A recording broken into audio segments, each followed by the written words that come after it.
অরিক্ত জনহ সার, তাহে নানা বিধ বিপদ ভার। নামাশ্রয় করি যতনে তুমি, থাকব আপন কাজে। জীবন অনিত্য, অনিত্য মানে যার কোনো ভরসা নাই। এই আছে এই জনহ সার, আমাদের সারটা জানো। তাহে নানাবিধ বিপদ ভার, তার মধ্যে নানাবিধ বিপদ ভার। নামাশ্রয় করি যতনে তুমি, থাকব আপন কাজে। নামকে আশ্রয় করি তুমি তোমার কর্মে থাকো। কেন না নাম ছাড়ার কোনো গতি নেই। শুরুটা আমাদের নাম দিয়ে, কিন্তু আমরা ভুলে যাই, শান্ত হয়ে যাই যে আমাদের জীবন অনিত্য। কৃষ্ণ ভোগিবার করে সংসারেতে আইন, মিছে মায়ায় বদ্ধ হয়ে বৃক্ষ সমান। এসেছিলাম তো কৃষ্ণ ভজন করার জন্য, হরি ভজন করার জন্য, কিন্তু মিছে মায়া, আমরা মায়াকে বদ্ধ হয়ে কি হলো, বৃক্ষ সম হল। বৃক্ষ সম কেন করা হয়েছে? বৃক্ষতে কিছু করতে পারে না, তো সাধু সঙ্গে যাওয়ার শক্তি নেই। বৃক্ষ বৃক্ষ কিছু হরিনাম করতে পারবে, তাহলে আমরা তো বৃক্ষ সময় হয়ে গেলাম। যদি স্কুল ধাওটা নিয়ে পড়িয়েই থাকি, ভক্তদের আমরা দেখতে পাই ওষুধ বিশুদ্ধ সুখ যা কিছুই হোক, তো ভগবানের কাজ করছি, ভগবানের জায়গায় আসছে, তাদের সমস্যা দেখি মানে থাকে, দেহের রূপ থাকবে, দেহের রূপ জাগিত থাকবে, কিন্তু এইগুলিকে তারা বরণ করে। যেমন যেহেতু আমাদের জন্ম আছে, মৃত্যু হবে, যেহেতু সুখ আছে দুঃখ আসবে, সুখ থাকলে সুখের পিছনে দুঃখ আসবে, জন্মের সাথে সাথে মৃত্যু আসবে।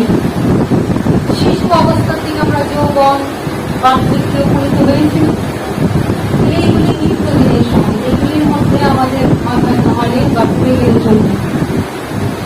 জরা বিধি রূপ সুখ দুঃখ তাপ মৃত্যু সবই থাকে, কিন্তু এতে ভক্তরা কখনো দমে যায়। ভক্তরা ভক্তি লাভের আশায়, ভগবানকে পাওয়ার আশায় ছুটতে থাকে, প্রতিনিয়ত ছুটতে থাকে। প্রথম হরিনাম দিয়ে শুরু, আবার হরিনাম দিয়ে শেষ। আমরা কত রকম ধর্ম পালন করি, কত দেবদেবীর পূজা করি, কিন্তু যতই ডাকি, মহাদেবকে ডাকি, বাবা ভোলানাথকে ডাকছি, মা কালীর উপাসনা করছি, কিন্তু মৃত্যু সময় কি আর নাই বলার বল হরি বল। ওই সময় কিন্তু যে মা কালীকে ডাকছে, আর যে সন্তোষীমাকে ডাকছে, যে আমার ওই দেবতা গণেশের পূজা করছে, কে কার্তিকের পূজা করছে, কিছুই দেখবে না, ওখানে হরি বল হরি বল। তাহলে হরি বলে যদি বলা হয়, তাহলে সময় থাকবে কেন আমরা বলি? আমরা দেখি একটা ছোট্ট বাচ্চা ছিল, একবার শিক্ষা দিচ্ছে তার বাবা মা, ছোট্ট একটা বাচ্চা ছেলে, সে দেখে যে তার বাবা তার মা হরিনাম তো করে না, কৃষ্ণ নাম তো করে না। এবার বাচ্চা ছেলেটা, এটা কিন্তু এমনি এমনি হয় না, বহু বহু জন্মের যদি সুকৃতি থাকে, বহু বহু জন্মের যদি পূর্ণ ফল সঞ্চিত থাকে, তবে কি হয়, তবে তার কৃষ্ণমুখী হয়। যে বাচ্চাটার কোন জন্মে আমরা কিন্তু জানি না, আমরা মনে করি আমার সন্তান ওটা, ও কিন্তু ওদের কোন জন্মের কোন সুকৃতি নিয়ে আসছে কে জানে। তো যাই হোক, আরেকটা আছে অহেতুকী সাধুর কৃপা, একটা সাধুর কৃপা। একটা হলো জন্ম থেকে তুমি কি করে বুঝবে যে সে আগের কোনো পূর্ণ ফল সুকৃতি নিয়ে আসছে? শিশু অবস্থায় যদি এসে দেখা যায় সে হরি ভজনের দিকে তার ঝোঁক আছে, ভগবানের প্রতি নেশা আছে, এই পথে বলতে চায়, তার মানে বোঝা যায় পূর্বজনের সুকৃতি আছে। আর যা কিছু তা আমরা কি করি, ওই সাধু সঙ্গের প্রভাবে দ্রুত সঞ্চালিত হয়। সাধু সঙ্গ আমাদেরকে খুব দ্রুত ভক্তিপথে ছড়িয়ে নেয়, যদি শুদ্ধ ভক্ত হয়। শুদ্ধ ভক্তের সঙ্গ হলে আমরা অনুভব করতে পারবো। সাধু সঙ্গের প্রভাব আমরা সাধু সঙ্গ করলেই আমাদের রূপ বৃদ্ধি, আমাদের আচার আচরণ পরিবর্তন হতে থাকে। সাধু সঙ্গ করলেই আমাদের আচার ব্যবহার অনেক কিছুই বদলে যেতে থাকে। যেমন সাধু সঙ্গে আসলে আমাদের আস্তে আস্তে ধীরে বুঝতে ইচ্ছা করে, আস্তে আস্তে একটু সাধু হতে ইচ্ছা করে, আস্তে আস্তে একটু হরি কথা বলতে ইচ্ছা করে, হয় না? তা আমরা এইভাবে আস্তে আস্তে সাধু সঙ্গের প্রভাবে আমাদের নিজেদেরকে বদলে। তো বলতে শাস্ত্রে বলতে যেই সাধুর সঙ্গে এসে আমরা নিজেদের এতটা পরিবর্তন করে যাই, তাকে কখনো সাধারণ মানুষ বলে বিচার করে না, তাকে কখনো সাধারণ মানুষ বলে ব্যবহার করতে পারে। কারণ তার দ্বারাই আমার জীবনের পরম প্রাপ্তি লাভ হতে পারে। তো একবার একটা ছোট্ট বাচ্চা ছেলে, সেখানে একটা পূর্বজন্মের সংস্কার, সে কি করে মন্দিরে গিয়ে বসে থাকে, ঠাকুরের নাম করে, ঠাকুরের গান করে, ভগবানের নাম করা লাগে বিঘ্ন হয়েছে। তো বাচ্চারা হরিনাম করতে করতে, ভগবানের সাধু সঙ্গ করতে করতে ভগবানের প্রতি এতটা নেশা হয়েছে, এতটা নেশা হয়েছে, সে মনে মনে ভাবে যে মন্দিরে কত ভক্তরা হরিনাম করে, কিন্তু আমাদের ঘরে তো আমার বাবাকে হরিনাম করতে দেখি না, আমার মাকে তো হরিনাম করতে দেখি না। এবার বাচ্চারা বুঝতে পারলো যে ওরা হরিনাম করে না, হরির কথা শুনতে চায় না, বিভিন্ন থেকে ছুটে বেড়ায়। বাচ্চাটা মনে হলো কি করে আমার বাবা মাকে হরিনাম করানো যায়, আমার বাবা মাকে হরিনাম করে না। একদিন কি করলো, ওই যে সাধু সঙ্গে থেকে থেকে বুদ্ধি হয়, আমরা জনজাগতিক সঙ্গে থেকে কি জনজাগতিক বুদ্ধি হয়, সাধু সঙ্গে থেকে থেকে ভগবানকে আমরা অনুভব করতে পারি, সাধুর মর্মার্থ কথা অনুভব করে আমাদের বুদ্ধি করে। তো বাচ্চাটা একদিন কি করলো, ছোট্ট শিশু বাচ্চাটা একদিন কি করলো, ওই তার বাবাকে নিয়ে যাচ্ছে, মনে মনে ভাবছে বাবাকে একটু শিক্ষা দিতে হবে। এখন আমি সন্তান যদি ডাইরেক্ট বাবাকে বলি, সরাসরি বলি, তো বাবা তো কথাটা নিতে পারবে না। তাই ওই শিশুটা কি করলো, বাবাকে নিয়ে যেতে লাগলো। কোথায় যেতে লাগলো না, যেদিকে একটা শবদেহ, একটা মৃতদেহ মাথায় তুলে নিয়ে যাচ্ছে, আর কি বলছে, বড় হরি হরি বল, বড় হরি হরি বল। আচ্ছা, যখন সে বলছে বড় হরি হরি বল, মৃতদেহটা কি বলবে যে হরি বল?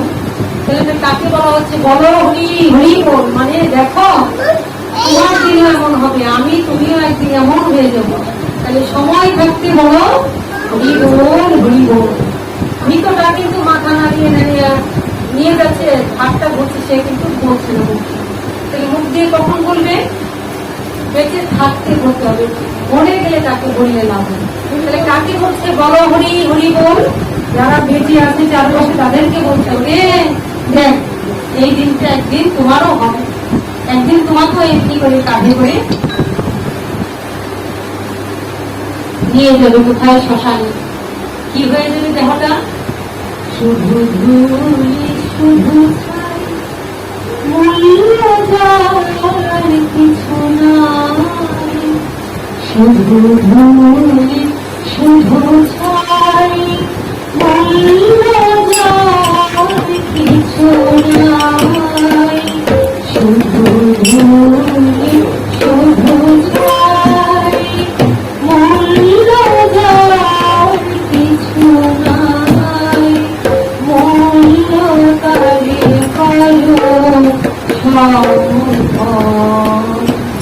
মূল্যটা কখন হবে? মরে গেলে তাকে কেউ বলবে? বলবে সারা জীবন নাম করেনি, হরিনাম করেনি। আর একজন ভক্ত যদি দেহ ত্যাগ করে কি করবে? সে চলে গেল মানে আমাদের ভক্ত মনটা ভেঙে দিয়ে গেল। ভক্তরা চলে গেল মানে আমাদের ভক্তদের একটা বিশাল ক্ষতি হয়ে গেল। ভক্তকে সুন্দর করে সাজাবে, মারা গেল ভক্তটাকে স্পর্শ করার জন্য সবাই যাবে দৌড়ে, একটু দেখে আসে, চলে গেল। তাহলে মূল্যটা আমাদের বেঁচে থাকতেই ওই দেহের মূল্যটা নির্ধারণ করতে হবে। কি করে? সাধু সঙ্গে হরি নাম করে, কৃষ্ণ নাম করে। তো যদি বেঁচে থাকতে না করা হয়, মরে গেলে করলে লাভ হয়। আমরা জানি যে কেউ মারা গেলে দৌড়ে নিয়ে তার বুকের উপরে গীতা দেয়, মরে গেলে এই গীতা দেওয়ারও কোনো অর্থ নাই। যে আমরা শুনে আসছি যে দাও দাও গীতাটা দাও, কিন্তু যে মরে গেল শুনতে খারাপ লাগছে, কিন্তু অপ্রিয় সত্য কথা বলছে, তার বুকের উপর গীতাটা দিলেও যা 40 মনের পাথর দিল নিতাই গৌর। যে চলে গেল তার বুকের উপর একটা গীতা দিল না, 40 মনের একটা পাথর দিল না। কারণ যা করার সে করে চলে গেছে, ওইটুক আর তার কিছু হবে না। যারা করছে তাদের ভালো চলে গেছে দেখানোর জন্য।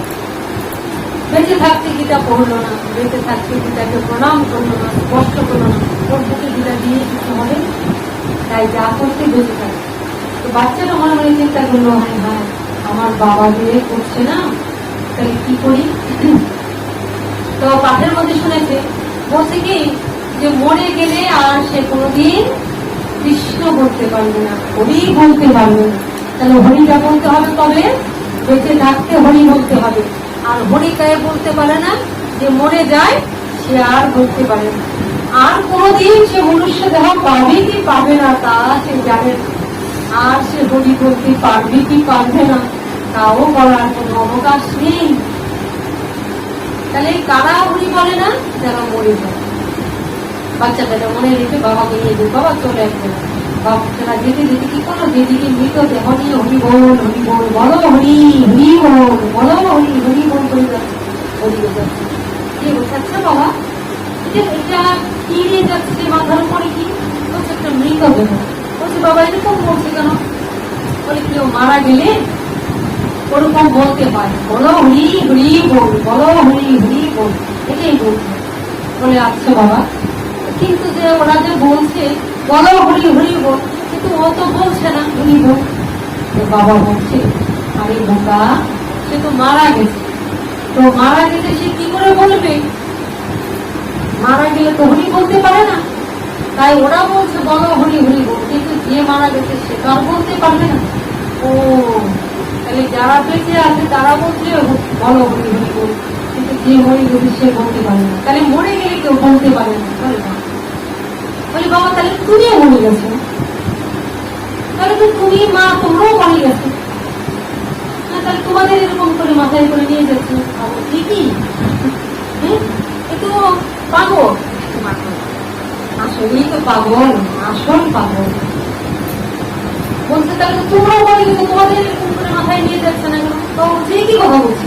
বলে না তুমি বললে মরে গেলে তো হরি নাম বলে না, তাহলে তোমাদের মুখে তো কোনোদিন শুনি না হরি নাম করতে, কৃষ্ণ নাম করতে। মৃত রাস্তা তো হরি বল বলছে না, কিন্তু তোমরা তো বলছো বেঁচে আছো, কিন্তু তোমাদের মুখে তো আমি কোনোদিন হরি বল শুনি না। তাহলে তোমরাও মরে গেছো, তোমাদের কেন এমনি করে মাথায় করে শ্মশানে নিয়ে যাচ্ছে না? বাবা চিন্তা করি সত্য না, বিরাট চৈতন্যের কথা বলবি, তাহলে ছেলের কাছে আমরা মৃত নাই। সেদিন থেকে বুঝতে পারলো এই ছেলে আমার কাছে কি গুরু সমান। ও আজকে আমাদের চেতনা দিচ্ছে। আমার চেতনা চৈতন্য করে চৈতন্যময়, চৈতন্যময়ী, আমি বলছি চৈতন্যময়। আমার চেতনা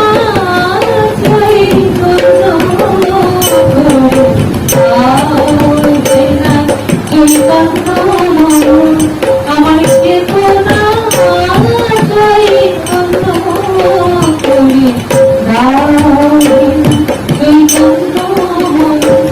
তোমার ভাষা ভেসে আমি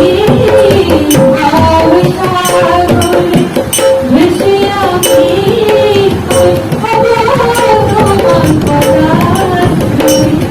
আমার চেতনা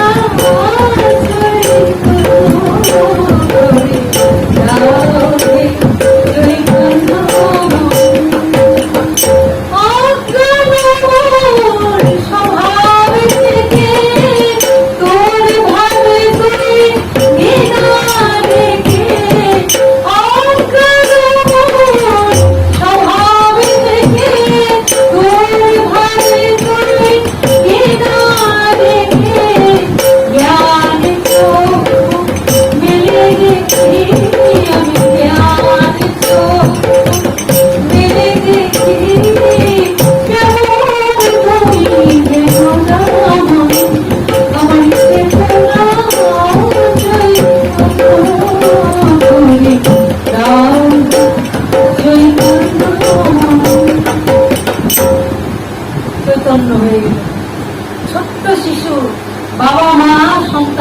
জ্ঞান দান করে, চৈতন্য দান করে। আজকে তার সন্তান তাকে চৈতন্য দিচ্ছে। তোমাদের নিয়ে যাচ্ছে না কেন এখনো? তোমরা তো কৃষ্ণ নাম করো না। বাবা চৈতন্য হয়ে গেল, হায় হায়, তাহলে ছেলেটার কাছে আমরা মৃত সমান। সেদিন থেকে বললো, ওরে বাবারি, আজকে তুই আমাকে যে চৈতন্য দিয়ে আজ থেকে হরিনাম বলবো, কৃষ্ণ নাম। কেননা কৃষ্ণ নাম ছাড়া, হরিনাম ছাড়া এই জীবন বৃথা। পরে মানুষের আকার হইলে কি হয়? আমি বলছি 84 লক্ষ জন্ম পরিভ্রমণ করে এই মনুষ্য দেহ পেলাম, দুর্লভ মনুষ্য দেহ পেলাম। দুর্লভ কখন মনুষ্য দেহটা দুর্লভ? আমি যদি সাধু সঙ্গ না করলাম, হরিনাম না করলাম, এটা দুর্লভ। তাহলে আমাকে আবার এই মনুষ্য দেহের পরে আবার জন্ম হবে, আবার আমি কি হতে পারি? মানুষ নাও হতে পারি, পশু পক্ষী কৃমিকীটও হতে পারি। তাই অনেক মানুষের আকার হইলে কি হয়? কালো ভূতের ওরে তুইয়ে বদনে যেন ভোগল কৃষ্ণ। অনেক মানুষের আকার হইলে কি হয়? কালো ভূতের নইরে বদনে যেন ভোগল কৃষ্ণ গোবিন্দ।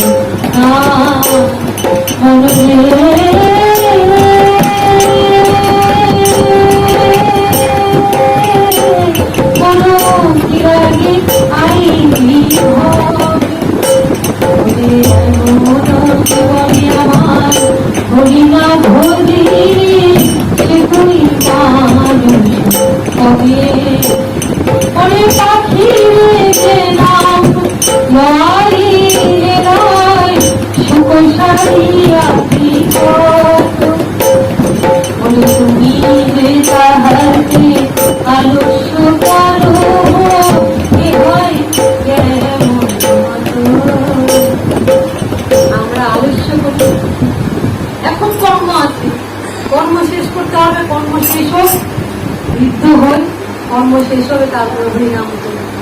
আমি কি জানি আমি বৃদ্ধ পর্যন্ত বেঁচে থাকবো কিনা, কর্ম শেষ করে বেঁচে থাকবো কিনা? বা অনেকে তো দেখা যায় বৃদ্ধ হয়ে গেল, বেঁচে আছে, সব দাগ পড়ে গেল, কৃষ্ণ বললে কৃষ্ণ কৃষ্ণ বলে, কৃষ্ণ বলতেই পারে না। কৃষ্ণ বলতে যায় ওই স্থান দিয়ে কৃষ্ণ উচ্চারণ হচ্ছেন, নাম করতে পারছেন, তাহলে তার কি দেহ বিরঙ্গ হয়ে কাজে লাগলো ভগবানের সবাই? তাই কদিন দিবে ভগবানে আর, ও ভাই কদিন দিবে ভগবানে আর, অবিলম্বে করো যাহা করিবার, পরের কথায় বাসে যায়, মিথ্যে বেলা তুমি পেও না। যার মুখে ভাই হরি কথা নাই, তার কাছে তুমি দিও না। যার মুখ দেখি ভুলে যাবে হরি, তার মুখ পানি দিও না।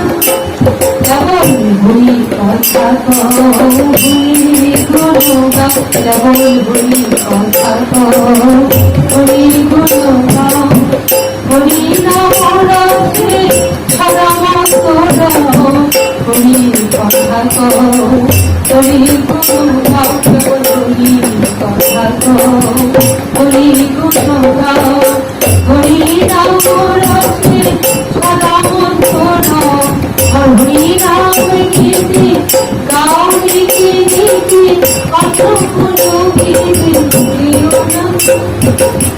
হরে কৃষ্ণ হরে কৃষ্ণ হরে হরে হরে রাম হরে রাম রাম রাম হরে হরে, হরে কৃষ্ণ হরে কৃষ্ণ কৃষ্ণ হরে হরে হরে রাম হরে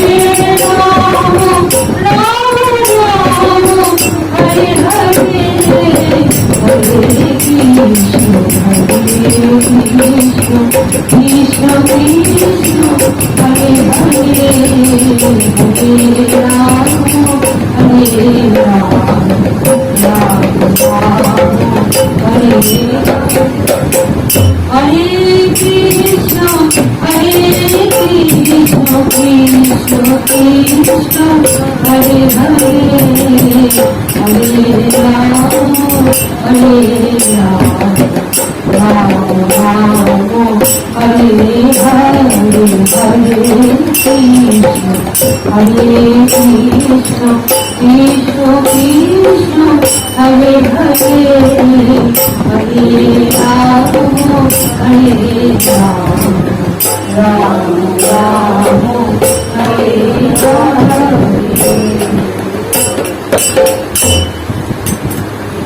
তাহলে আমরা শিক্ষা যে কোনো ভাবে লাভ করতে পারি। আজকে বাচ্চা শিশুটি তাকে শিক্ষা দিই। আবার আরেকটা জায়গায় আমরা দেখি, ওই উত্তর প্রদেশের এক জায়গায় বাবা আর মেয়ের মধ্যে এত ভালোবাসা, বাবাও মানে চোখে মেয়েকে হারায় আর মেয়েও বাবাকে হারায়। তো দুজনে মেয়ে সারাদিন নানান কর্ম করে, সংসারের কর্ম করে বাবা আর মেয়ে মালিক। তাই বাবা মেয়ে মিলে সারাদিন সমস্ত কর্ম করে। তারপরে সন্ধ্যের পরে কি করে, ওখানে বলে বাসনা কি কলা গাছে ফুল টুল দিয়ে আগুন জ্বালিয়ে গরুর এখানে খাওয়া দেওয়া হয়। একটা আগুন জ্বালা, ওটাকে বলে বাসনা, ওদিকে বলে বাসনা। তো কি হয়েছে, ওই বাবা মেয়ে মিলে এরকম করে। তো একদিন কি হলো, বাবা বলছে মারি আজকে আমার অনেক কাজ করেছে, আজকে তুই একা একা কাজ করেছে। প্রতিদিন বাবা মেয়ে করে, তো মেয়ের তার ভালো লাগছে না, দুজনে মিলে করে ভালো লাগে। এবার একা একা করছে, করতে হয় করছে, সব কর্ম করে। এবার সন্ধ্যা হয়ে যাচ্ছে, দেখছে বাবা তো তাও আসছে না, সারাদিনের কর্ম হয়ে গেল, সন্ধ্যা হয়ে যাচ্ছে তাও আসছে না। এবার বাবাকে ডাকছে, বাবা তো কাজে ব্যস্ত। বাবাকে দেখছে, বাবুজি ও বাবুজি, বাবুজি সন্ধে বেলা যে যায়, বাবুজি বেলা যে যায় বাসনায় আগুন নেবে না। বাবাকে ডাকছে, ও বাবুজি বেলা যে যায় বাসনায় আগুন নেবে না। চট করে কথাটা বাবার একদম মাথায় লেগে গেল। কি ছবি এলে কি বললি মা, আবার বর্তমান তুই কথাটা বলেছিস? বলেছি বাবুজি, বাবুজি বেলা যে যায় বাসনায় আগুন দিবে না। তাই বলে মা, তাই তো কত কিছু করলাম, বাসনায় তো আগুন দিলাম না। আমাদের বাসনার মধ্যে আগুন দেওয়া হয় না তো। আমাদের কত রকম বাসনা, কামনা বাসনা শুধু একের পর এক, কিন্তু আমরা এটা বলি না যে না আমাদের বাসনার মধ্যে তার আগুন দাও। বাবাটা বলি মানি তুমি কি কথা বললি রে মা, সত্যি তো ওই বাসনার জন্য তো বসে বসে কাজ করছে।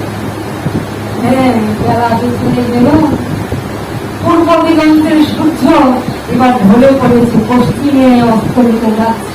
তাই তো এবার তো বাসনায় আগুন দিতে হবে রে মা, চল চল মা। মারি তুই আজ আমার গুরুর ভূমিকায় দাঁড়িয়েছিস, তুই আমাদের চেতনা দিয়েছিস। দেখেন যদি সত্যিকারের বাবা মা হন তাহলে অনেক সময় একটা শিশু বাচ্চার কথাটা খুব সুন্দর করে ধরে খুশি। আবার কখনো কখনো এমন বাবা মা আছে যে হয়তো সন্তানটা কৃষ্ণ নাম করছে, সন্তানটা হরি নাম করছে, কৃষ্ণ নাম হরি নাম তাকে করতে দিচ্ছে। এমন বাবা মা আছে, যেমন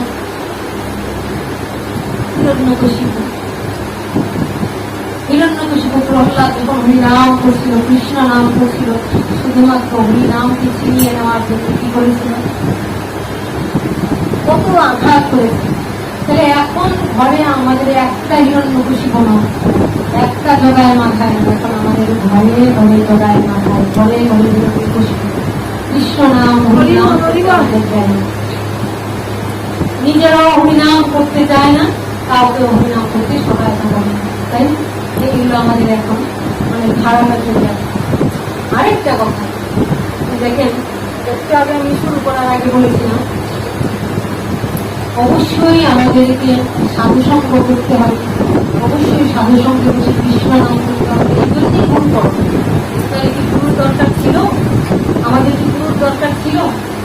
যেহেতু আমরা ভগবানের কাছে উপনীত হতে পারছি না, যেহেতু আমরা ভগবত ধামে যেতে পারছি না, তাই আমাদের মাধ্যম গুরু আমাদের পরপাঠের স্থান দেয়, আমাদের পথ দেখাবে। তিনি আলোটা ধরে, ওই আলোটা ধরে সামনে এগিয়ে দেবেন, আমরা সেই আলোতে তার পিছন পিছন পাঠিয়ে দিতে পারি। তাই বলছে গুরু কর্ণ ধাম, আমাকে ওই কিনারে পার করে দিবেন কে? কিনারে পৌঁছে দিবেন কে? গুরু।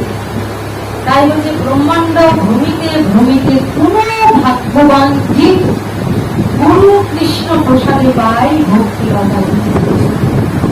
কিন্তু ভক্তিলতা বীজ কি করে হবে? ভক্তি যার কৃষ্ণ তার সর্বশাস্ত্রে কয়, ভক্তি না থাকলে কৃষ্ণ দেখিলে কি হয়? ভক্তি যদি না থাকে তাহলে এই শত কৃষ্ণ নাম করলেও হবে না, কৃষ্ণ কৃষ্ণ করে চেঁচালেও হবে না, লক্ষ কোটি নাম করলে হবে না, দৌড়ালো মঠে মঠে তীর্থে তীর্থে ঘুরলেও কিছু হবে না। তাই এত অসুস্থ কথা। এইগুলো হলো আমি কিছু করতে পারছি না। দেখেন আজকালকে কিছু কিছু যারা আছে ভক্তই, কিন্তু তারাও তো পুরীতে যাচ্ছে, তারাও তো বৃন্দাবন তীর্থ দেখতে যাচ্ছে, ভ্রমণ করতে যাচ্ছে, কিন্তু তাতেও নাইমা বাড়ছে কানামে আমার পূর্ণটাও এইটাই। কিন্তু ভক্ত হলেও যদি আমার মধ্যে ভক্তি না লাভ করতে পারে, গুরু ধরেও যদি বাক্যই না মানতে পারি, তাই তো হবে। গুরু মাঝখানে কেন? তাকে ধরেই আমরা, তাহলে গুরুর আমরা কি কথাটা শুনবো? গুরুর স্বামীর দিকে বসে থাকবো, গুরুর বদল থেকে শুনবো, গুরুর বদল থেকে কৃষ্ণ নাম। যার ভাগ্যে হয়েছে তারা গুরুর বদল থেকে কৃষ্ণ নাম শ্রবণ করেছে, তারা ধন্যাতে ধন্য। কিন্তু যাদের ভাগ্য হয় কেউ আমার মতো অভাব, আমি তো আমার গুরুর বদল থেকে নাম শ্রবণ করতে পারি। গুরুদেব মজা কিন্তু অনেক কিছু দিয়েছেন, কিন্তু শুনে তুমি পাঠ করতে আমি তো আমার সেই ভাগ্য তো আমার হয়। আমি তো অনেক দেরি করে ওনাকে পেয়েছিলাম, কাছে বসে যে গুরুর বদল থেকে শুনবো, গুরুর সঙ্গ পাবো, এই ভাগ্য তো আমার হয়। তবে একটা জিনিস হয়েছিল, গুরু অগাধিত কৃপা পেয়েছি, গুরু অগাধিত কৃপা পেয়েছি।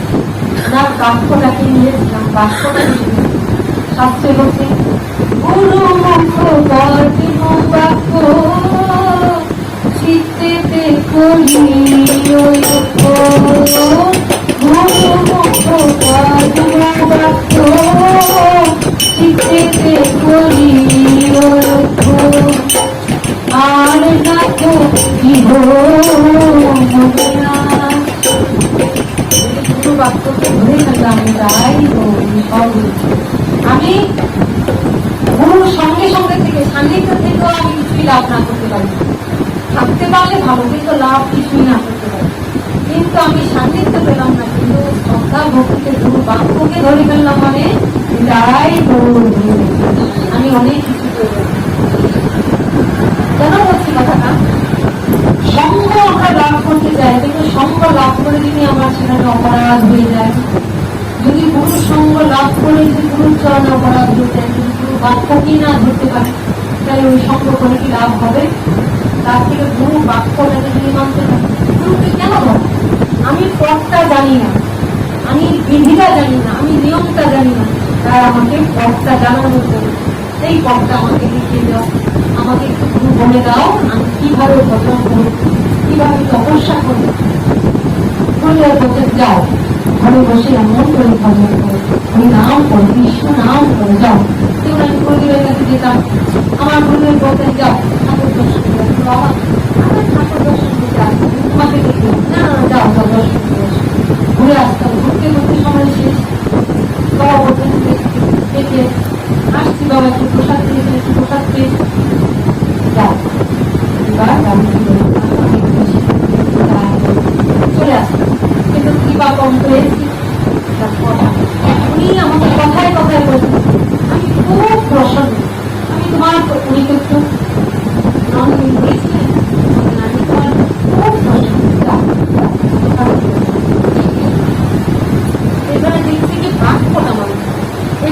যদি সাধু সঙ্গ যখন পাচ্ছি, সাধু সঙ্গ যখন কৃষ্ণ নাম করছি, হরি নাম করছি, ঠিক আছে, খুব ভালো, এটা তো আমার মহাভারত। কিন্তু এবার পূজা যখন ঘরে বসে পূজা করবে, নাম করবে, শ্রী বিগ্রহকে শ্রদ্ধায় পূজা করবে, শ্রী বিগ্রহকে সেবা দিবে, কিন্তু আমরা যদি না পূজারে হলো।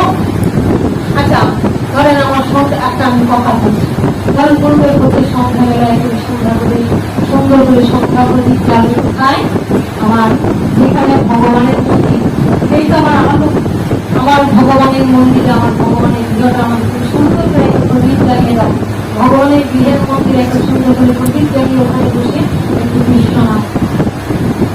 কিন্তু ধরো আমি পরিবারের কথা শুনলাম না, শ্রবণ করলাম না করে একদিকে আমার গৃহে, আমার গৃহে যদি ভগবানের আজকে আমার বাড়িতে একটা অনুষ্ঠান হচ্ছে, সেদিন আমি গৃহে মন্দিরে দিতে পারছি না, দেখতে পাচ্ছি ভগবান, কারণ আমার বাড়ির অনুষ্ঠান হচ্ছে, ওখানেই আমার ভগবানের কাজ হচ্ছে, কোনো ফিরে যাচ্ছে, কোথাও দেখছি আছে। কিন্তু আজকে যখন কোথাও কিছু যাচ্ছি না, বাড়িতে আছে, আমি সন্ধ্যা বাতিটা জ্বালিয়ে আমার ঠাকুরের মন্দিরে জানতে পারছি, আমার নিজের হাতে ঘন্টা বাজিয়ে আমার রাধা ও মাধবের আরতি করতে হবে, যাই হবে আরতি, নিজের মনের আরতি প্রকাশ করতে হবে ভগবানের কাছে, তাই না? আমি যদি ভগবানের কাছে নিজের ঘন্টা বাজিয়ে আরতি না করি, বুঝলেন, নিজেকে দেখিয়ে দিতেন যে আমার গুরুদেব দিতেন, তোমার ঘরে কিন্তু তোমার ঘন্টা তোমাকেই বাজাতে হবে, তাই ও প্রদীপটা কিন্তু এমনি করে ভগবানের কাছে তোমাকেই যাবে। কিন্তু আমি সেটা যদি করতে না চাই, আমি যদি মনে করি না ওই একটু যন্ত্রণা দেয়, যদি কষ্ট দেয়, আমি যে করবো, তাহলেও কিন্তু আমার ঘরে গায়ে তাহলেও কিন্তু আমার হবে না, এখানে কিন্তু আমার বাক্য লঙ্ঘন হয়ে যায়। আমার এই দেহ ধরে ভগবানের কাছে আরতি দিতে হবে, এই দেহ ধরে অন্যান্য কর্ম যেমন করছি, ভগবানের সেবা উপাচার্য নিজের ভগবানকে যাই কোনোদিন শীত অন্ন হোক, আজকে একটু মুড়ি হোক, বাতাস হোক, এগুলি আমাকে করতে হবে না, এই সেবা। আমি ভগবানকে চাই, ভগবানকে ভালোবাসি, অথচ নিজের ভগবানকে আমি সেবা পূজা করতে অবহেলা করি, শ্রী বিগ্রহকে আমি মানছি না, ভালোবাসি না, তবে কি? এই জন্যই আমাদের গুরু ধরে আমাদের এই পথটাকে প্রশস্ত করার জন্য, আমাদের এগিয়ে যাওয়ার জন্য চেষ্টা করে। ওটার মধ্যে কোনো রকম অবহেলা করলে, এটার মধ্যে কোনো ঘাটতি থাকলে, তার মানে আমার মধ্যে কিন্তু ভক্তিটাই ভক্তিটাই যদি আমার মধ্যে না থাকে, তাহলে আমি তো ভগবানের সেবা পূজার কাজে আমার ভালো লাগবে না, নিষ্ঠা আসবে না, আমার আনন্দ লাগবে না। আমি আমার নিজে যখন ভগবানকে আরতি দান করবো, আমি ভগবানকে সেবা দান করবো, আমার মধ্যে সেবাটা ভগবান করবো, সেবাটা সব ভগবানের কাছে। ভগবানকে পেতে গেলে আগে তোমাকে এগুলি পথগুলি অতিক্রম করতে হবে। আমি যদি আমার ঘরের ভগবানকে বাইরে থেকে একটা মালা নিয়ে আসলো, মালাটা পরিয়ে দিলাম, ভগবানকে মালাটা পরিয়ে দিলাম, ভগবানকে সেবা দিলাম না, ভগবানকে নিজের হাতে স্নান করালাম না, বলো এটা হলো ভালোবাসা। তাই বলছি শ্রদ্ধায় শ্রী বিগ্রহের সেবা, শ্রদ্ধা ভক্তি দিয়ে তোমার যে ঘরে চিত্রপট আছে, তোমার যে ঘরের বিগ্রহ, তাকে শ্রদ্ধায় সেবা করতে হবে। শ্রদ্ধাটা কেন না, শ্রদ্ধা করলে, শ্রদ্ধা শব্দে বিশ্বাস করে সজিয়ে রয়েছে, শ্রদ্ধা করলে আমার বিশ্বাস হবে ভগবান আছে, আর বিশ্বাস হলে ভগবানের বিবাদ তাই। কিন্তু আমার শ্রদ্ধাই নাই, কারণ আমার বিশ্বাস থাকবে কোথায়, আর বিশ্বাস না থাকলে আমার ভক্তি কোথায় হবে, আর ভক্তি থাকলে তখন আমার ঘরে আমার করতে ইচ্ছা করবে, আমার ঘরে আমি এটা করছি না, অনেকে আমি বসে আছি। তোমার আরেকটা কথা বলি, দেখো সাধারণত ভক্তিমতী কাদের বলা হয়, মায়েদের বলা হয়, মেয়েদের বলা হয়, কারণ এই কর্মগুলি কিন্তু সাধারণত মেয়েরা করে। যদি কোনো মা অপরক হয়ে যায়, আটক প্রমাণ ভেঙে যায়, তাহলে ঠাকুর ঘরে ঘুরে গিয়ে ঠাকুর ঘরে পরিচয়টাকে ঢুকতে যায়, তাহলে জানে কি মা মানে কি একটা ভক্তি করে। কারণ সাধারণত বাবারা ছেলেরা আমাদের পরে কি সাধারণত দেখবা প্রতি ঘরে লক্ষ্য করবা, সাধারণত ছেলেরা এগুলি করে, কারণ ছেলেরা এখন করে বাজারটা হাতে নিয়ে ঠাকুরের জন্য একটু বাজার থেকে যা যা আমার দরকার পড়ে, ওটা কষ্টদায়ক। তার মানে তাদের মধ্যে ওই জায়গাটায় তারা প্রবেশ করতে পারে। যেই ছেলেরা এই জায়গাটায় প্রবেশ করে গেল, জানবেন তার মধ্যে ভক্তি চৌতুক গুণ আছে, তাই সে সেটা করতে। আর মেয়েদের কেন ভক্তিমতী পাওয়া যায়? কারণ তারা সন্ধ্যা প্রদীপটা নিজের হাতে ঠাকুর মন্দিরে যাবে, তারা নিজ হাতে ধূপ ধুনো দেয়। তার মানে ভক্তি আছে বলেই সে সেটা করে, সেটাকে সে কিন্তু কষ্ট মনে করে না, পরিশ্রম মনে করে না, এইটাই তার আনন্দ। আর মায়ের ছেলে মেয়েরা এসে দেখে মা তো প্রদীপ জ্বালছে, মা তো ঠাকুর ঘরে সন্ধ্যা প্রদীপ দিচ্ছে, ঠাকুর ঘরে ঠাকুরের সেবা দিচ্ছে, তখন তাকে বলা হয় ভক্তি। এই শিক্ষাকে আমরা শিখি এবং শিখে আমরা ভক্তি অর্জন করে ভগবানের দিকে এগিয়ে যেতে সহায়তা করতে। আচ্ছা, আমাদের কবে মৃত্যু হবে? আমরা তো দেখতে পেলাম বাচ্চা দুটো শিক্ষা দিল যে তুমি হরিনাম করো না, আমরা মৃত্যু। আমরা দেখি ভাগবতে, শ্রীমদ ভাগবতে আমরা দেখি মহারাজ পরীক্ষিত শশাকরা ধরিত্রীর অধীশ্বর, শশাকরা ধরিত্রীর অধীশ্বর মহারাজ পরীক্ষিত ব্রহ্মসাপগ্রস্ত, 7 দিনের মধ্যে তাকে তক্ষক দংশন করবে, তার মৃত্যু হয়ে যাবে, তার মৃত্যু হয়ে যাবে। আচ্ছা, তিনি তো জেনেছিলেন 7 দিনের মধ্যে তার মৃত্যু হয়ে যাবে, তক্ষক তাকে দংশন করবে, কারণ তিনি শাপগ্রস্ত ছিলেন। শ্রমিক মুনির পুত্র চিন্তি মুনি তাকে অভিশাপ দিয়েছিলেন 7 দিনের মধ্যে তক্ষক তোমাকে দংশন করবে। কেন? কারণ তিনি রাজা ছিলেন, পিপাসার্থ হয়ে বনে গেছিলেন, বনে পিপাসার্থ হয়ে এমন হয়েছিল একটা ঋষির আশ্রমে গিয়ে জল জল জল জল চেয়েছিলেন। ঋষি তখন ভগবানের ঘরে বিভোর ছিলেন, তিনি কিন্তু শুনতে পাননি কে জল চাইছে। আর রাজা মনে মনে উপদেশে গেল, উপদেশে মনে মনে ভক্তি, আমি রাজা, আমি জল চাইছি, আমাকে জল দিল। তাই তিনি ক্ষুব্ধ হয়ে তার গলায় সবটা ছড়িয়ে দিয়েছেন। এখানে দেখা গেল কিছু অহংকার হিসেবে, আসলে ঠিক, কিন্তু রাজা হল সত্যি সত্যি জাগতিক রাজা ছিলেন না। তিনি যে মাতৃগর্ভে ভগবানকে দর্শন করেছিলেন, তিনি যে ভক্ত চূড়ামণি, কিন্তু ভগবান তাকে ভক্ত চাই, ভক্ত ছাড়া ভগবান তাকে কি লীলা প্রচার করবেন? আর ভগবানের ইচ্ছায় তিনি অভিশাপটা গ্রহণ করে দেখেন কি হলো, অন্য কেউ ক্ষুদ্র হয়ে যাবে। যখন বাচ্চাটা অভিশাপ দিল তখন মানে সবটা ধুয়ে দিয়ে তার সংসার মনে ছিঁচি, আমি এমন কর্মটা কি করে করলাম, আমার দ্বারা এমন কর্ম কি করে হলো, আমি তো এমন কর্ম করতে পারি। ঠিক ঠিক নিজেকে নিজে ধিক্কার দিচ্ছে, অন্যকে ধিক্কার দিচ্ছে, নিজেকে নিজে ধিক্কার দিচ্ছে। আমাকে অভিশাপ দিন, আমার একটা কিছু ক্ষতি হোক, আমি যে কর্মটা করছি না তোমার পাপের কাজ করতে হবে না। এই ঠাকুর আমাকে এমন কোনো শাস্তি দাও যাতে আমার পাপের শাস্তি আমি ভোগ করতে পারি, আপনারা চাইব। কিন্তু দেখলাম যে না, তার কোনো ক্ষতি হল। শেষে জানতে পারলে যে তাকে অভিশাপ দিল ঋষি। তখন সে মনে মনে গর্ব আনন্দ পেল, আমার কি ভাগ্য, আজকে ঋষিপুত্র আমাকে অভিশাপ না দিত, তাহলে কি আমি এই রাজ্য ছেড়ে ভগবানের চরণ করে আসতাম, তখন তিনি সাধু সন্তরে আমি পেতাম, আমার কি ভাগ্য। আমি যখন রাজত্বে ছিলাম তখন তো একটা সাধু মহাত্মা কৃপা করে আমাদের চরণ ধুয়ে দেন। আর যখনই আমি অভিশপ্ত হলাম, যখনই মহারাজ পরীক্ষিত অভিশপ্ত হলেন, তখনই তিনি চিন্তা করেন, আমরা বলে চিন্তা করতে পারতাম কি করবো কি করবো কি করবো, ভেবে মরে যেতাম। হ্যাঁ হ্যাঁ, আমার তো সময় শেষ, আমার তো সময় শেষ, তাহলে আমার কি হবে, আমি কি করবো, আমি কি করে আমি এই অভিশাপের হাত থেকে বাঁচবো, কত চিন্তা করতাম। আপনি তখনই সিদ্ধান্ত নিলেন, কি সিদ্ধান্ত নিলেন, সমস্ত রাজ্য তার পুত্র জন্মদেবের হাত তুলে দিয়ে চললেন কোথায়, অধিকারী ব্রহ্ম করতে, ওখানে গিয়ে বসে করবেন।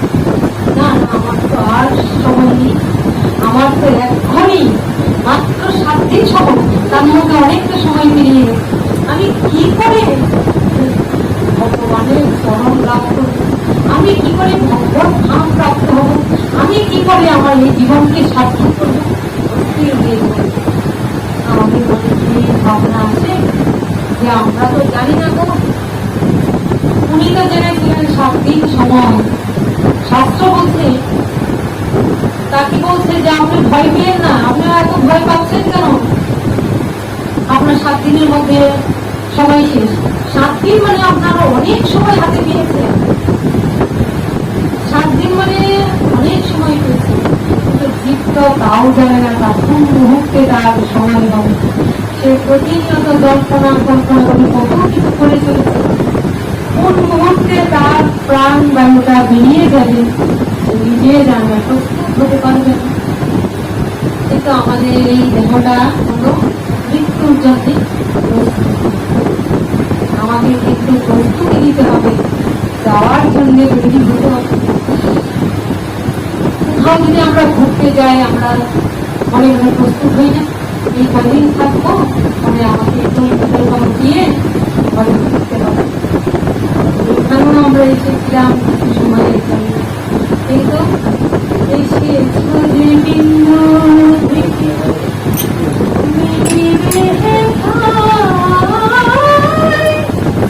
ভিন্ন ভিন্ন পথে যাবে কোথায়। এসেছো যে বিন্দু থেকে মিলিবে ভিন্ন ভিন্ন পথে যাবে কোথায়। রূপে রূপে ঘেরাবে আত্মার উপমায়, রঙে রূপে ঘেরাবে আত্মার উপমায়, স্রষ্টার রূপে করুণার সম্মান। সবাইকে যেতে হবে একই ঠিকানায়। গাইতে পারছি না, এত কষ্ট লাগছে, গলাটা চেপে ভাব আছে, কিন্তু শরীরটা নিচ্ছে। যাই বলছি কি, রং রূপ ভেদাভেদ আত্মার অপমান, স্রষ্টার প্রতি প্রভু করুণা অসম্মান। কেউ গরিব, কেউ দুঃখী, কেউ কালো, কেউ কুৎসিত, কারো শরীরে একটা বেদি হয়েছে। স্রষ্টার প্রতি প্রভু করুণা অসম্মান, সবাইকে যেতে হবে একই ঠিকানা। সবাইকে যাবে সে পরীক্ষিত, তোমার তো 7টা দিন সময় আছে, তুমি 7 দিনে পরমার্থ লাভ করতে পারো। কিন্তু জীবের দশা ভাব, জীব তো তাও জানে না তার কোন মুহূর্তে তাকে চলে যেতে হবে। ঘটাঙ্গ রাজা ছিলেন, ঘটাঙ্গ ঋষি ছিলেন একজন ঘটাঙ্গ। একবার দেবতা আর অসুরের মধ্যে তুমুল যুদ্ধ হল। দেবতা আর অসুরের মধ্যে তুমুল যুদ্ধ হল। অসুররা শক্তি এত বেশি, অসুররা কি করলো, ওই দেবতাদের এই স্বর্গ রাজ্য থেকে তাড়িয়ে দিল। অসুররা যুদ্ধ করে দেবতাদের স্বর্গ রাজ্য থেকে তাড়িয়ে দিল। এবার দেবতারা অনেক বাজারে ঘুরছে, দেবতারা ঘুরছে। দেবতারা চিন্তা করলো, হায় মায় আমরা স্বর্গ ছাড়া কি করে থাকবো, কারণ দেবতারা তো স্বর্গে রাজ্যে থাকবে। তখন কি হলো, তারা ঘটাঙ্গের কাছে হাজির হলো। ঘটাঙ্গের কাছে হাজির হলো, আমাদের একটু কৃপা করে স্বর্গ রাজ্যটা উদ্ধার করলো। তখন ঘটাঙ্গ কি করলো, ওই দেবতাদের হয়ে যুদ্ধ করে স্বর্গ রাজ্যটা উদ্ধার করে দিল। দেবতারা স্বর্গ রাজ্য পেয়ে আনন্দে স্বর্গে চলে গেল। এইবার বলছেন, তাহলে তুমি কিছু আমাদের কাছ থেকে দান দাও, তুমি যে আমাদের স্বর্গ ফিরিয়ে দিলে তুমি কিছু নাও। ও ঘটাঙ্গ তখন বলছে যে আমি তো এও জানি না যে আমি কতক্ষণ সময় বাঁচবো, আমি কি চাই। সত্যি যদি আমাকে কিছু দিতে হয় তাহলে বলো আমি আর কতক্ষণ সময় বাঁচবো। তোমরা যদি আমাকে একান্তে কিছু দিতে চাও, আমি কিছুই চাই না, কিন্তু যেমন তারা দিল, কিন্তু সে কিছুই সত্যি যদি কিছু দিতে চাও তাহলে এই দাও।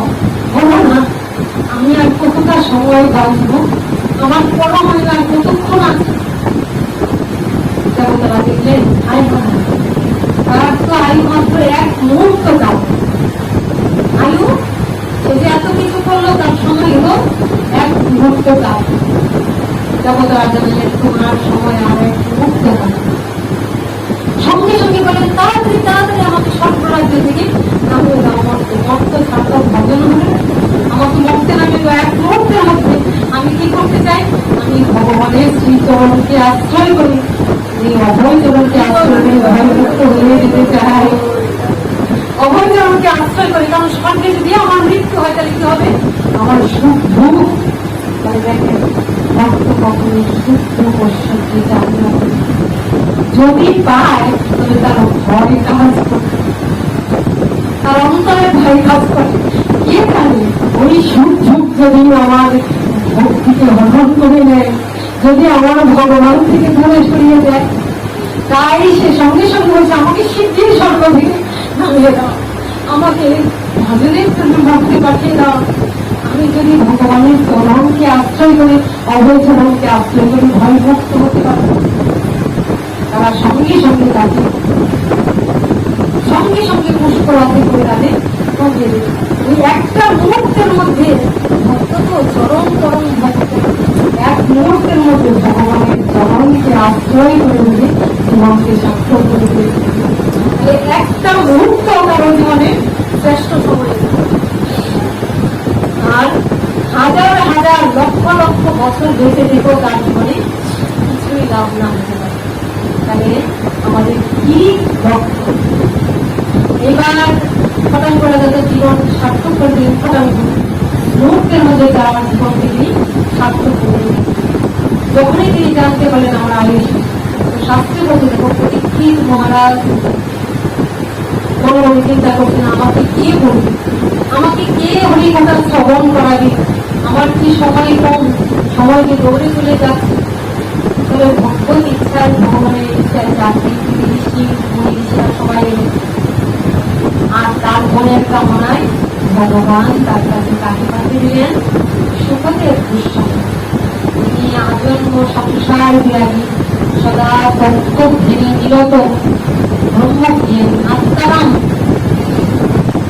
উদ্ধরেতা তাকে পাঠিয়ে দিলেন। আর তিনি এসে কি করলেন, একের পর এক তত্ত্ব জ্ঞান সৃষ্টি তত্ত্ব জ্ঞান, কিভাবে সৃষ্টি হয়েছে, কিভাবে আমাদের সমস্ত জীবনের বর্ণনা, এই পৃথিবী কি করে সৃষ্টি হয়েছে, জগৎ কিভাবে সৃষ্টি হয়েছে, জীব কিভাবে সৃষ্টি হয়েছে, একে একে ভগবানের লীলা কাহিনী বর্ণন করতে বর্ণন যখন করছেন। দেখেন এইবার যখন পরীক্ষিত দুইটা জিনিসের জানতে চাই, তাকে গুরু পদে গ্রহণ করে তার চরণকে আশ্রয় করে দুটো জিনিস জানতে চাই।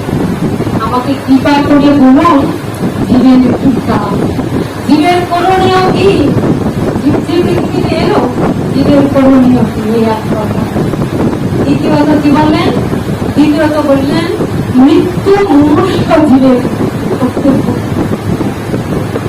জীব যে পৃথিবীতে আসে জীবের কি করণীয়, আর মৃত্যু মুমূর্ষ যে জানতে পারলো যে আমার একটু পরেই মৃত্যু হবে, তার কি করণীয়। জীবের করণীয় কি, জীবের করণীয় সাধুসঙ্গ আর দুই কথায় ব্যস্ত থাকে, ভগবানের নাম জ্ঞান কীর্তন যা পাবে সেটাকে রোমন্থন করা, প্রতিনিয়ত নিজের মনের দিকে রোমন্থন করা। আর যখনই সাধুসঙ্গ হবে, যখনই ভগবত সঙ্গ হবে, সেখানে বসে গিয়ে সাধুসঙ্গ হবে।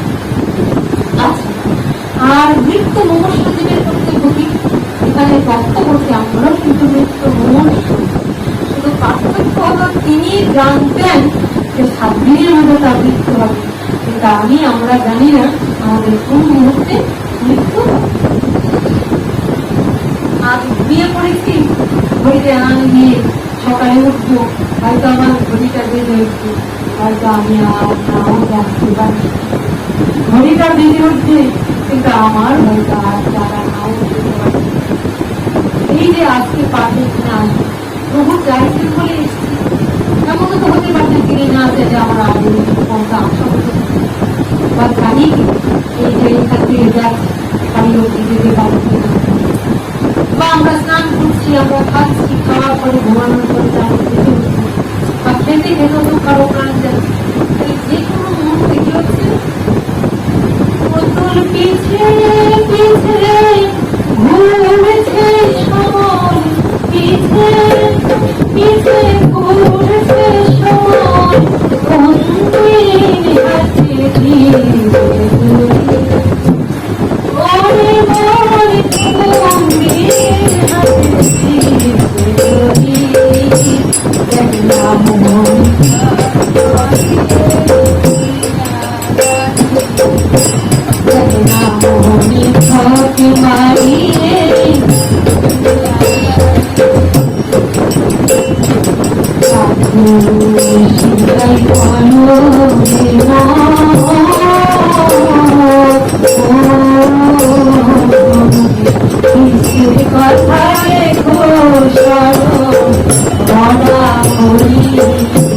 আমরা খবর হয়ে আছি এই রূপকে কি করে আরো পরিচর্যা করবো, কি করে আরো সুন্দর করবো, কি করে আরো শাড়িটা করলে আরো সুন্দর দেখাবে, স্বাস্থ্য এই চিন্তা আমরা করি। কি করলে গাড়িটা বাড়িতে সুন্দর করবো এই নিয়ে খাতা কিন্তু ওই কথা ভাবছি। কোন কথা? এই দেহ থেকে প্রাণ পাখিকে কখন বেরিয়ে যাবে, কখন যে ফাঁকি দিবে ওটাও ভাবছি। যদি বুঝতে পারতাম মন পাখি থেকে ছেড়ে দিতে চাইতাম তাহলে তাকে ঘুরে রাখতাম। পাখি কেনে আসে যায়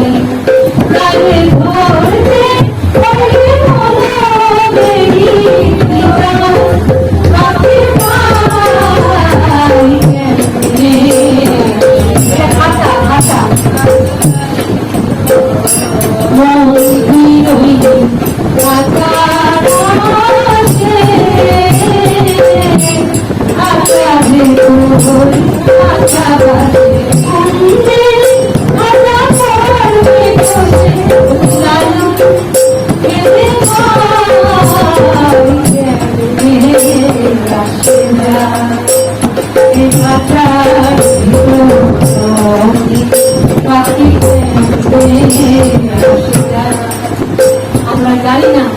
তাই জন্য রবি ঠাকুর বলেছেন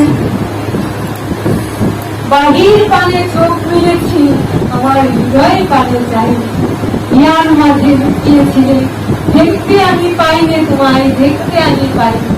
বাহির পানে চোখ মিলেছি হৃদয় পানে যাই। ছেড়ে যে যাবে তাহলে যে খাদ্যটা দিতে হবে ওই খাদ্যের দিকে চিন্তা করলাম না, দিলে খাদ্যের দিকেই ছুটলাম। কিন্তু ওই পাখিটাকে যে খাদ্য না দিলে পাখিটা একদিন খাদ্য ওটা ভাবলাম। যাই হোক, পরীক্ষিতের ইচ্ছা অনুযায়ী আজকে তিনি কি করলেন, বরণ করলেন তাকে। শুকদেব গোস্বামীকে গুরুপদে বরণ করে বসে ওই পূজা জানতে চাইলেন কি না মৃত্যু মনুষ্য জীবের কর্তব্য। তাই তিনি দুটার উত্তর দিলেন। প্রথমটা উত্তর কি দিলেন? সাধু সংঘ আর ভাগবতীয় কথা, অমৃতময় কথা, যা শ্রবণ করলে, অমৃতময় কথা শ্রবণ করলে আমরা অমরত্ব প্রাপ্ত। আর দ্বিতীয়টা কি বললেন? যে মৃত্যু মনুষ্য জীবের কর্তব্য। দ্বিতীয়টার উত্তরে বললেন মৃত্যু মনুষ্য জীবের কর্তব্য হলো মৃত্যু ভয়ে ভীত না হয়ে, মরে যাবো কি হবে এই ভয় পাওয়ার দরকার। মৃত্যু ভয়ে ভীত না হয়ে অভয় তোমাকে আশ্রয় করে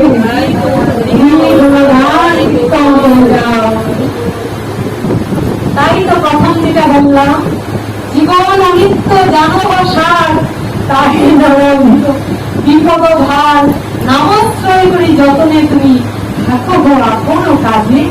আপন কাজে থাকো। আপন কাজ কি? আমরা মনে মনে ভাবছি ঘর সংসার সামলাও, স্ত্রী পুত্র সামলাও, এটা কি আমার আপন কাজ? জীবের স্বরূপ হয় কৃষ্ণের নিত্য দাস, কৃষ্ণেরই তটস্থা শক্তি ভেদা ভেদ প্রকাশ। তাহলে ও যার আপন খবর আপনার হয় না, ও যার আপন খবর আপনার হয় না, একবার আপনারে চিনতে পারলে, একবার আপনারে চিনতে পারলে, একবার আপনারে চিনতে পারলে, একবার আপনারে চিনতে পারলে, তবে অচিনারে চেনা, তবে অচিনারে চেনা, ও যারা আপনি খবর আপনার হয় না, ও যারা আপনি খবর আপনার হয় না। লাখনটা কি আমার তিনি, তার জন্যে আপনটা কেনানোর জন্যে কে? গুরু। তাই ঠিক বসে থাকে, কবে সাধুর চরণ ধুলি মরিলা দেবে গান, কবে সাধুর চরণ ধুলি মরিলা দেবে গান। আমি বসে আছি আশার ভুলে সদাই, কবে সাধু চরণ ধুলি মরিলা দেবে গান, কবে সাধু চরণ ধুলি মরিলা দেবে গান।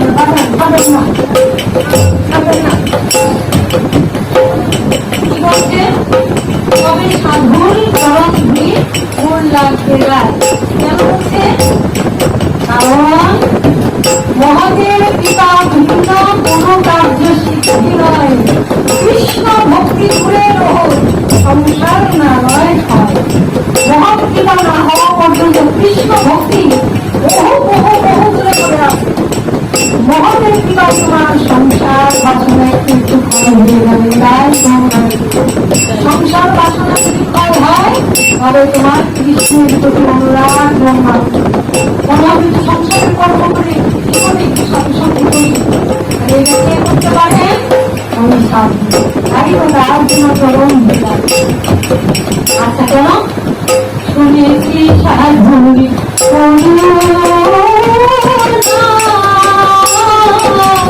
শুনেছি সাধুরি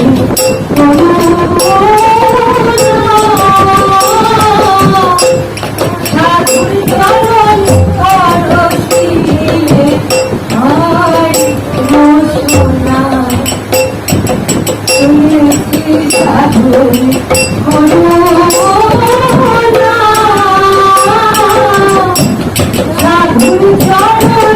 চরণ করছিলে হয় সোনা, বুঝি আমার ভাগ্যে তাও হলো না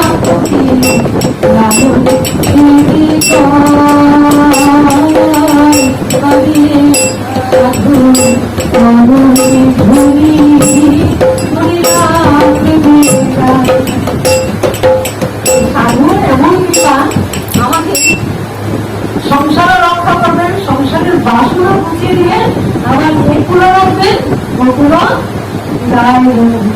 সাধুর এমন কি বলছেন? ওই সাধুর কৃপা যতক্ষণ না হবে, কৃষ্ণ ভক্তি বহু দূরের কথা, একটা আসা সহজ নয়, বহু দূরের কথা। সংসার বাসনাই কাজ করে না। সাধুর কৃপা হয়ে গেল বলে তোমার সংসার বাসনা বিদায় নয় বলে নয় বাসনা। তাহলে এটা একমাত্র সাধু ভিন্ন সাধু গুরুর কৃপা লাভের লোক থাকাটা, কিন্তু একটা জিনিস বুঝতে হবে, আমরা অপ্রিয় সত্য কথা, আমরা না আসলে আমাদের দোষ নয়, আমরা বুঝে উঠতে পারি, এটা আমাদের দোষ নয়, আমরা সাধুগুলোকে ভালো রাখতে পারি, যেমন যার আশ্রয় করে আমরা বুঝে থাকবো, প্রাণ সজীব রাখবো, পরপারের কান্ডারি পার হয়ে যাবো অনায়াসে। কারণ যতক্ষণ আমার মাথার উপর গুরুর ছত্র ছায়াটা আছে, ততক্ষণ আমি শান্তি লাভে আছি। বট বৃক্ষের ছায়া কি আছে, ওই ছায়ায় অনায়াসে আমরা ভগবতী পার হয়ে যেতে পারি। আমার মতো দুর্ভাগা তো কেউ নেই, আমার মতো দুর্ভাগা অনেক কম।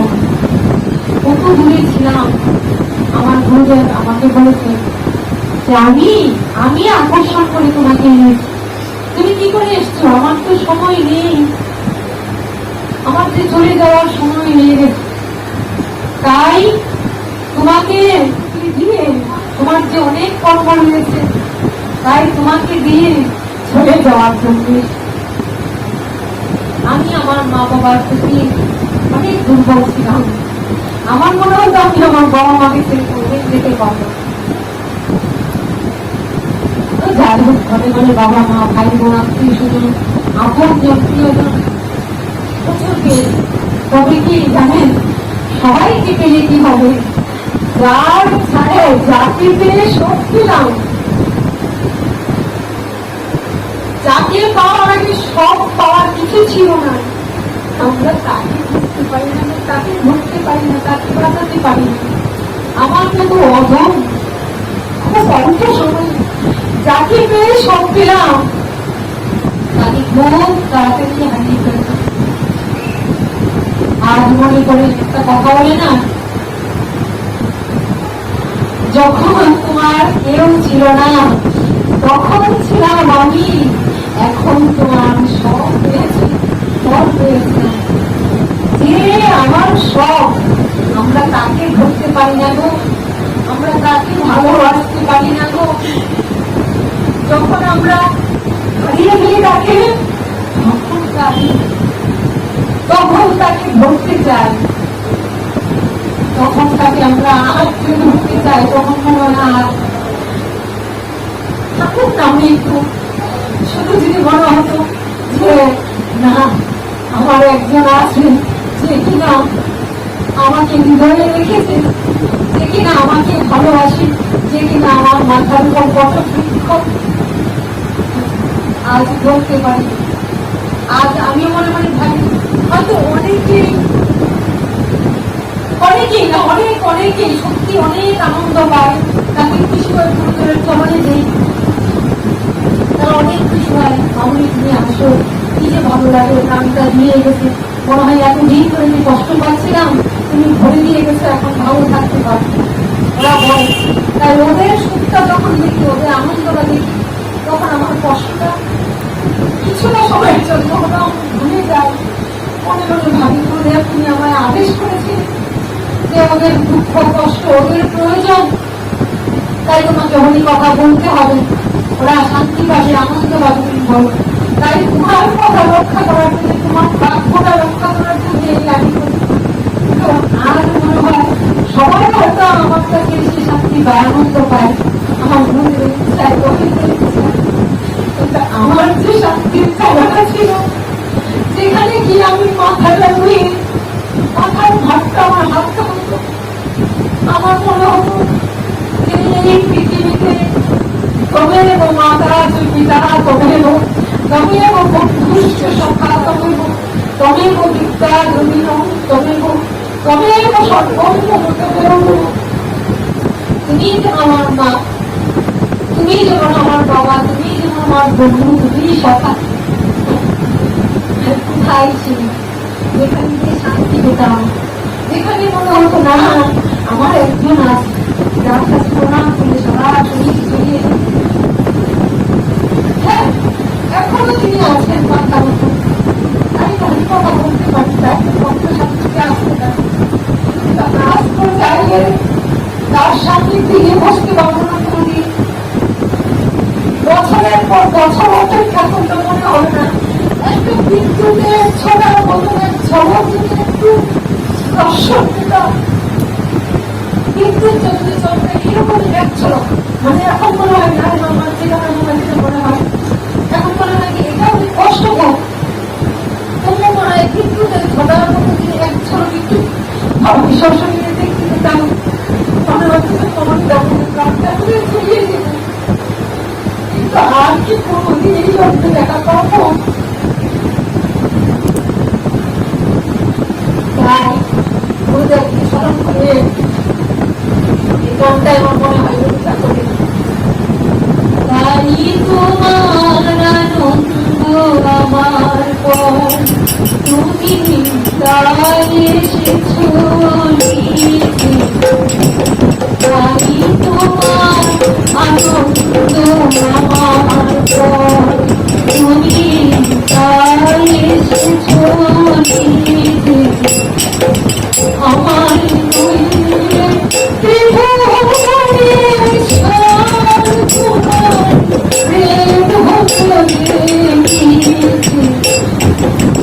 তাই তো তুমি রাজা রাজা হয়ে আমার হৃদয়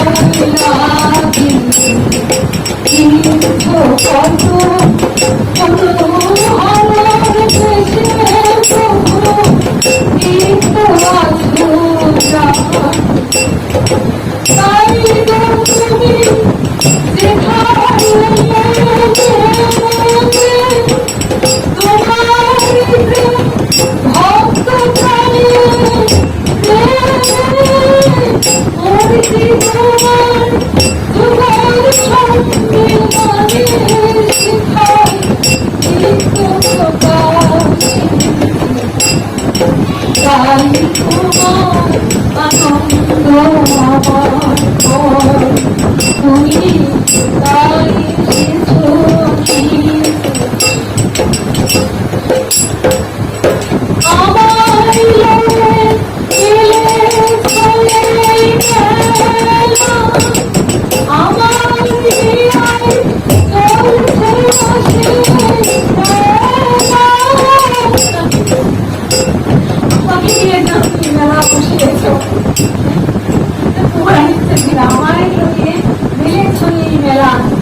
কত সাধু সঙ্গের মেলা আমরা প্রতিনিয়ত দেখি গো।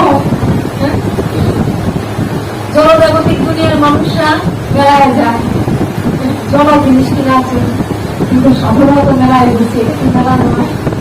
সাধু সঙ্গের মেলায় কি পাচ্ছি আমরা? ভগবানের কথায় আনন্দ পাচ্ছি।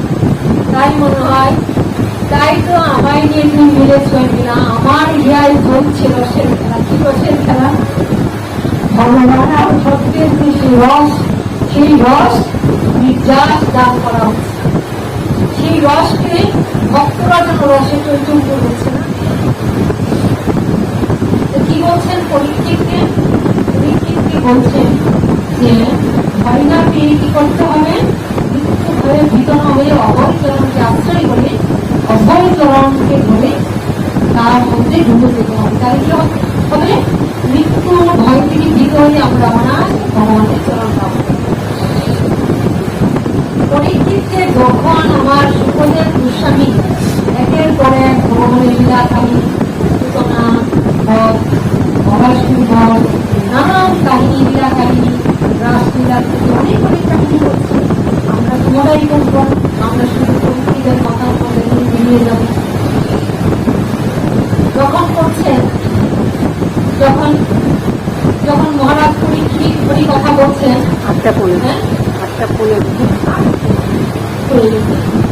যখন পরীক্ষিতের কাছে আমার ওই সুখদেব গোস্বামী ভগবানের কথা বলছেন, তখন কি কথা বলছেন? ভগবানের কথা। আর ভগবানের কথা মানে কি? অমৃত, যে অমৃত পান করিয়ে অমরত্ব লাভ হয়। পরীক্ষিত মহারাজের মৃত্যু হবে, তাই তার অমরত্ব লাভ করা দরকার। তাই তাকে অমৃতময় কথা বলছে, অমৃত দান করছে। অমনি সময় কি হলো দেখেন, কি হলো? অমনি সময় শব্দ দিকে সমস্ত দেবতারা বিশাল এক অমৃতের ভাণ্ড নিয়ে এসে হাজির হয়েছে কোথায়? ওই পরীক্ষিতের সভায়। এখানে পরীক্ষিত আর সুখদেব বসে হরি কথা আলোচনা হচ্ছে। এখানে দেবতারা স্বর্গ থেকে এক বিশাল অমৃতের ভাণ্ড নিয়ে এসে সুখদেব গোস্বামীকে প্রণাম করে বললেন, এই ভাণ্ডটা আপনি গ্রহণ করুন। কেন? উনি তো একটু পরে মৃত্যুবরণ করবেন, তাইলে তাকে এই অমৃতটা পান করিয়ে দেন। অমৃত পান করলে কি হবে? অমরত্ব লাভ করবে, তাহলে তার আর মৃত্যু হবে না। তাহলে তাকে এই অমৃতটা পান করিয়ে দেন, আপনি এটা গ্রহণ করেন, আর আমাদের আপনি অমৃতময় হরি কথা কে চাইছে? স্বর্গের দেবতা। পরীক্ষিত চুপ করে শ্রবণ করছে। সুখদেব গোস্বামী বলছেন, আচ্ছা এই কথা, তোমরা আমার সঙ্গে কেনা বেচা করতে এসেছ? তোমরা স্বর্গ থেকে এই অমৃত তো ঠিক পায় না। তো ওই স্বর্গের অমৃত পাওয়া কিন্তু চারটিখানি কথা না। দেবতারা এটা নিয়ে আসছে, দুধ দেখি অমৃত পান করো আর অমৃতটা নাও, আমাদেরকে অমৃতময় হরি কথা দান করো। ভাবো, মন দিয়ে শোনো। তখন সুখদেব গোস্বামী বলছে, আহা, এই জগতে এমন কিছু দিতে হয়, আমরা সবাইকে কিছু দেই, বিনিময়ে কিছু নেই। কারণ কেউ কিছু দিলে এটার বিনিময়ে তো কিছু দান করতেই হবে। আচ্ছা, যেটার বিনিময়ে কিছু দেওয়া যায় সেটার বিনিময়ে কিছু নেওয়া হয়। কিন্তু এমন জিনিস যেটার বিনিময়ে কিছু নাই, তাহলে তুমি কি করে বিনিময় করতে এলে আমার সঙ্গে? তুমি যদি চাইতে যে অমৃতময় হরি কথা আমাদের একটু দান করো, আমি তোমাকে অমৃতময় হরি কথা তোকে দান করতাম। তুমি যখন মূল্য নির্ধারণ করলে যে এই অমৃতের বিনিময়ে তুমি অমৃতময় হরি কথা দান করো, তখন তোমাকে তো এটার যোগ্য সম্মান দেওয়া যাবে না। কারণ তুমি লক্ষ কোটি যদি অমৃত কলসি ভাণ্ড নিয়ে আসো, তথাপি হরি কথার যে অমৃত, সাধুরা যে অমৃত দান করেন, যে ভগবানের অমৃতময় কলসি ভরা ভরা দান করেন, এই কি কোনো কিছু দিয়ে কোনোদিন হয়? এটা দিয়ে কি কোনোদিন শোধ করা যায়? কে বললেন এটা? পরীক্ষিত মহারাজের সামনে বসে আছেন সুখদেব গোস্বামী।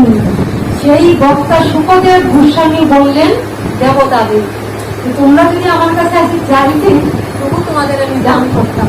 তোমরা এলে বিনিময় করতে, যে এটার বিনিময়ে এটা না, যেটাকে কোনো কিছু দিয়ে দান করা সম্ভব নয়।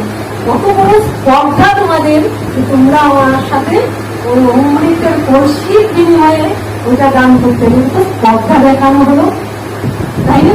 কারণ এটা দিয়ে তো এটার মূল্য হয় না। যার মূল্য অমূল্য, যাহা কিছু অমূল্য, সে অমূল্য জিনিসের তুমি মূল্য নির্ধারণ করতে চাইলে, অমূল্য জিনিসের মূল্য কোনোদিন নির্ধারণ করা যায় না। শুধুমাত্র বিনয় প্রকাশ করা যায়, শ্রদ্ধা ভক্তি বিনয়টা প্রকাশ করা যায় কিছুটা।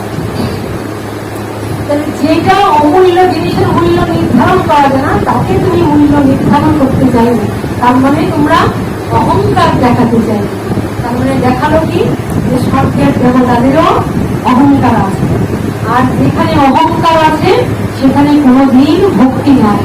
আর অহংকার থাকলে, সেখানে ভক্তি না থাকলে, সেখানে কোনোদিন আমার ভগবান বিরাজ করেন। তাই তো স্বর্গের দেবতারাও আশা করে যে কলিতে আমাদের পৃথিবীতে আমাদের প্রেরণ করে। আমরা দেবতা হয়ে স্বর্গে থাকতে চাই না, আমাদের মনুষ্য কোলে অতি গরিব গৃহে আমাদের জন্মদান করে। কারণ এই কলিতে সাধু ভক্তরা হৃদয় গৌরা যদি শুদ্ধ ভক্ত হয়, এই কলিতে সাধু ভক্তরা যখন ভগবানের সে অমৃতময় বাণী প্রচার করছে, আমরা সেখানে গিয়ে কি করবো? সেই অমৃত জীবনে ধারণ করবো। তাই আমাদের দেবতা নয়, কলিকালে আমাদের মানুষ করে পৃথিবীতে পাঠায়। আর আমরা মানুষ হয়ে যে আমরা সময়টা থাকি, দেখি এত টাইম চলে যাচ্ছে, কখন শেষ হবে, কখন বাড়ি যাবে, তারাই বলবে। হ্যাঁ হ্যাঁ হ্যাঁ, কি বলছেন? আমরা দেবতারা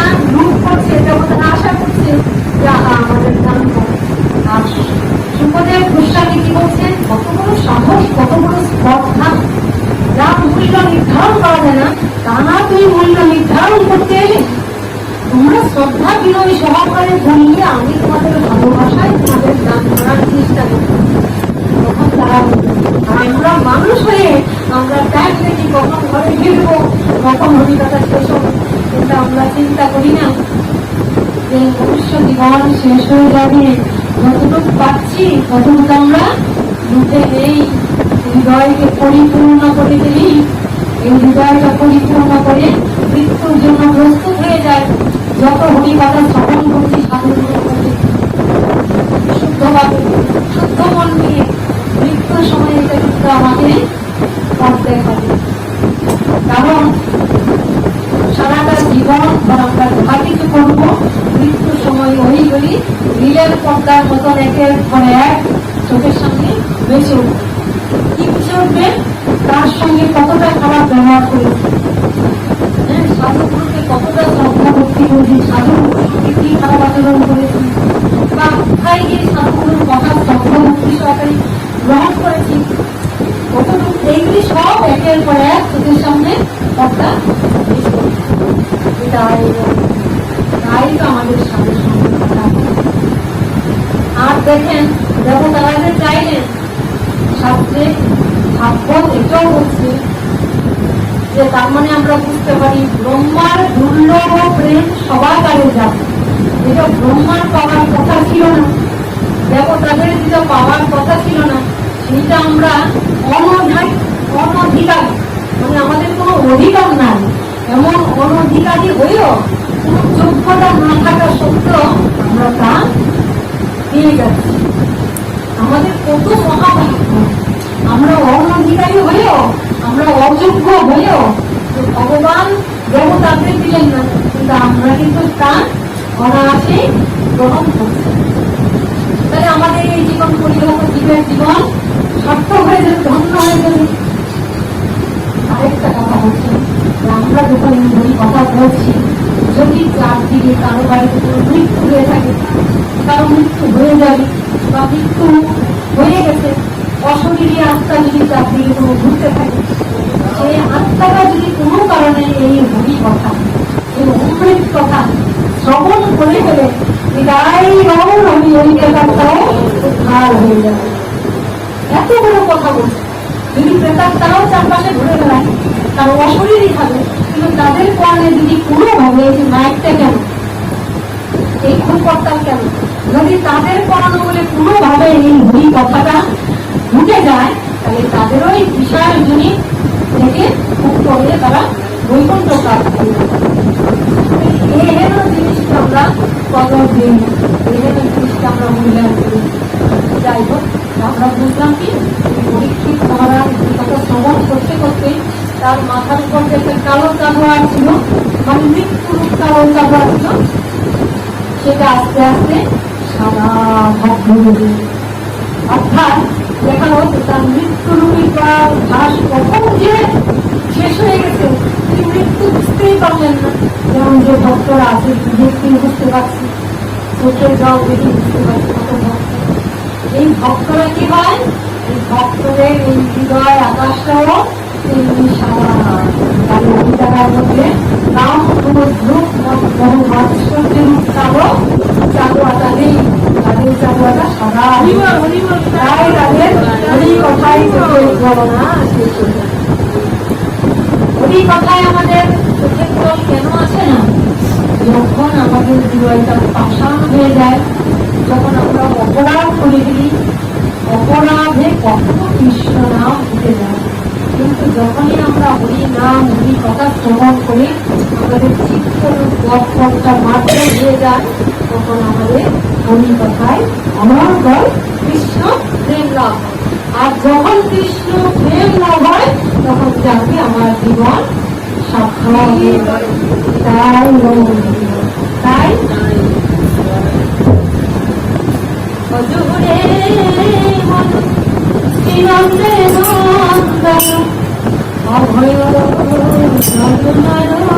বিন্দু ভজ করে বল শ্রীনন্দের নন্দন অভয়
আমাদের কাছে তাই